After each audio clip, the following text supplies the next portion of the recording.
Fish pickle చేద్దాము. సింపుల్గా taste బాగుంటుంది. ఉప్పు, కారం, ఆవాలు, మెంతులు, జీలకర్ర, డీప్ ఫ్రైకి సరిపడా ఆయిల్ తీసుకోవాలి. ఇప్పుడు ఒక ప్యాన్లో ఆయిల్ హీట్ చేసుకొని ఫిష్ మనం సన్నగా కట్ చేసుకున్న చిన్న చిన్న ముక్కలకు కట్ చేసుకొని ఫిష్ ముక్కలు డీప్ ఫ్రై చేసుకోవాలి.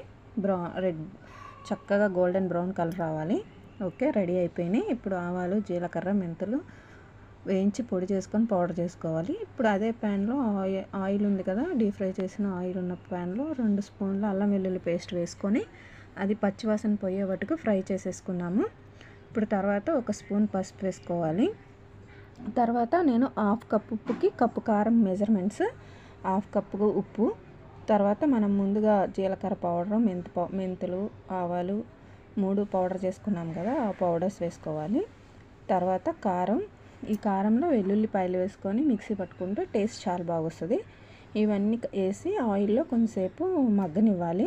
అప్పుడు అన్నీ పచ్చివాసన పోయి చక్కగా కలిసిపోతాయి. ఇప్పుడు ఒక రెమ్మ కరివేపాకు వేసుకోండి, స్మెల్ బాగుంటుంది. ఇప్పుడు అంతా రెడీ అయిపోయింది కదా, ఇప్పుడు ఇందులో మనం చేప ముక్కలు యాడ్ చేసుకుందాము.